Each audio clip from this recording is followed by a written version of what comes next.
Tafsir Al-Azhar Quran Surat Al-Ma'idah ayat 15 bagian kedua. Tentu saja orang Kristen menolak keras bahwa yang dimaksud dengan ruh kebenaran oleh Al-Masih itu ialah Muhammad. Sebab memang mereka hendak terus-menerus mempertahankan bahwa Isa Al-Masih memang Allah dan Isa adalah satu di antara tiga oknum. Pada pasal 16 ayat 12 dan 13 dari Injil Yahya itu juga, Yahya mencatatkan perkataan Isa Al-Masih demikian. Banyak lagi perkara yang aku hendak katakan kepadamu, tetapi sekarang ini tiada dapat kamu menanggung dia. Akan tetapi apabila dia sudah datang, yaitu ruh kebenaran, maka ia pun akan membawa kamu kepada segala kebenaran. Karena ia tiada berkata-kata dengan kehendaknya sendiri, melainkan barang yang didengarnya itu juga akan dikatakannya, dan dikabarkannya kepadamu segala perkara yang akan datang. Orang Kristen mengelakkan tafsiran ayat supaya jangan mengena dengan Nabi Muhammad SAW. Dan mereka sendiri pun tidak sepakat tentang siapa yang dituju dengan kata Al-Masih ini. Setengah mengatakan bahwa yang dimaksud ialah Paulus, tetapi kenyataan menunjukkan bahwa ajaran Paulus adalah sejarah lain yang berbeda sama sekali dengan ajaran Isa dan ajaran nabi-nabi yang dahulu.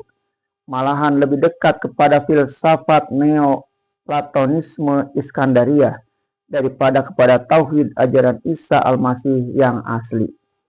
Dan Al-Masih sendiri tidak pernah mengatakan bahwa dia adalah Tuhan atau sebagian dari Allah. Oleh sebab itu, pendakwaan sebagian orang Kristen bahwa yang dimaksud dengan ruh kebenaran itu ialah Paulus tidaklah tepat.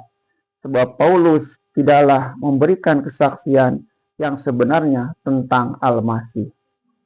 Setengah orang Kristen lagi mengatakan bahwa ruh kebenaran yang akan datang di belakang hari itu ialah Al-Masih sendiri. Setengahnya pula mengatakan bahwa ruh kebenaran ialah Ruhul Kudus, satu di antara tiga oknum yang menjadi pegangan mereka.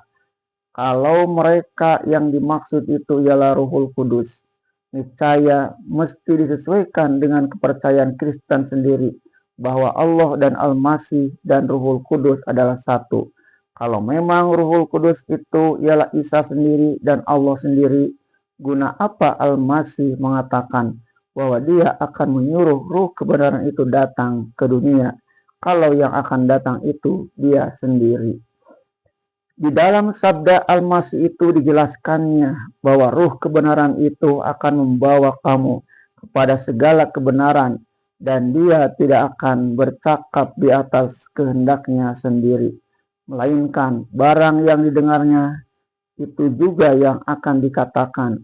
Kalau mereka dapat melepaskan diri daripada ikatan dogma yang kaku, niscaya mereka akan meninjau kembali perkataan Al-Masih itu dan membandingkannya dengan pribadi ruh kebenaran yang sebenarnya, yaitu Muhammad SAW, yang kesaksiannya atas Al-Masih lebih lengkap daripada keempat Injil sendiri, ditambah dengan membersihkannya dari tuduhan Yahudi bahwa beliau anak di luar nikah, dan kepercayaan Nasrani yang diputuskan Nisia bahwa dia adalah Tuhan. Di dalam surah An-Najm ayat 3 jelas sekali diterangkan sebagaimana yang dikatakan Al-Masih itu, bahwasanya dia memang bukan bercakap atas kehendak sendiri, melainkan yang didengarnya dari wahyu juga yang disampaikannya. Tadi di atas sudah kita terangkan, ada mukjizat Isa yang tersembunyi, tidak tercapai oleh Matius, Markus, Lukas, dan Yohanes. Nabi Muhammadlah yang membela ibunya karena tuduhan bahwa putranya dilahirkan di luar nikah. Kedua, Nabi Muhammad SAW juga dengan perantaraan wahyu bahwa adalah satu mukjizat beliau yang lepas dari catatan Matius, Markus, Lukas, dan Yohanes, ialah bahwa beliau dapat membentuk tanah menyerupai burung, dan dengan izin Allah diembuskan burung tanah itu, lalu hidup dan terbang seperti burung-burung yang lain. Tetapi sungguh pun demikian mukjizat yang diberikan Allah kepada Nabi yang besar itu bukan berarti bahwa dialah yang Allah.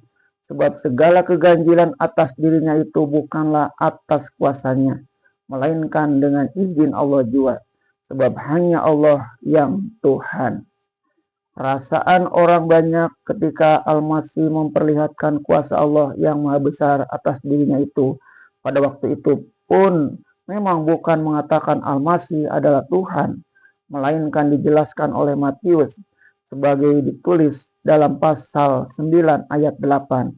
Apabila orang banyak melihat hal itu, takutlah mereka itu serta memuliakan Allah yang telah mengurniakan kuasa sedemikian itu kepada manusia.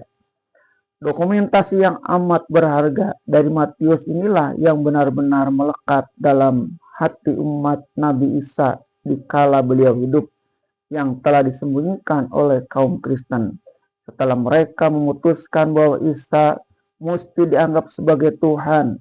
Dan inilah yang dibongkar rahasianya oleh Nabi Muhammad SAW, yaitu bahwa setelah melihatnya, orang-orang itu bertambah memuliakan Tuhan, yaitu yang telah mengurniakan kuasa demikian kepada seorang manusia, yaitu Isa Al-Masih. Kemudian itu berjumpa lagi dengan kitab Wahyu Yahya pasal 19 ayat 11 sampai 15. Maka aku tampak langit terbuka, lalu kelihatan seekor kuda putih, dan orang yang duduk di atasnya bernama Setiawan dan Benar. Maka dengan keadilan ia memutuskan hukum dan mengadakan peperangan. 12 ayat 12. Maka matanya itu seperti nyala api, dan di kepalanya ada mahkota banyak. Maka ada suatu nama tertulis di kepalanya yang tiada diketahui oleh seorang jua pun, melainkan ia sendiri.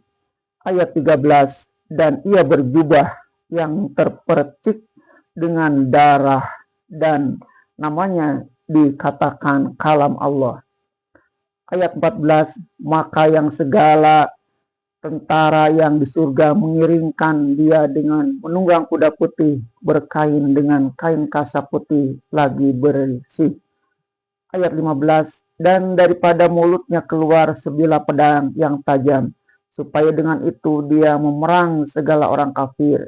Maka ia pun akan memerintah mereka itu dengan tongkat besi, dan ialah yang menggirikan anggur, yaitu kehangatan murka Allah yang maha kuasa.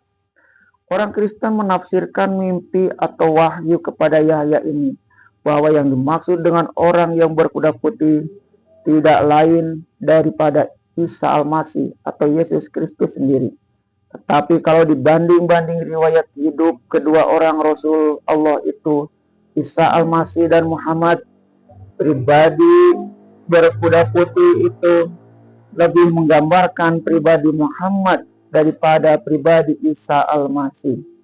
Dalam Injil tidaklah pernah tersebut bahwa Al-Masih menunggang kuda putih, hanya keledai. Sedang dalam sejarah hidup Muhammad ada tersebut bahwa dia mempunyai juga tunggangan kuda putih. Di sini bertemu dan jelas sekali dua nama yang diberikan kepada Nabi Muhammad SAW, yaitu Setiawan dan Benar. Kedua nama itu adalah salinan dua kalimat bahasa Arab, yaitu Aiman, Aminan, wa Sodikon, Amin dan Sodik. Di dalam perjanjian baru yang bahasa Arab, Al-Ahdul Jadid, jelas ditulis Aminan wa Sodikon. Sekarang tidak dapatlah dielakkan bahwasanya Al-Amin dan As-Sodik itu ialah nama-nama yang disebutkan oleh masyarakat Arab di Mekah kepada Nabi Muhammad Sallallahu Alaihi Wasallam.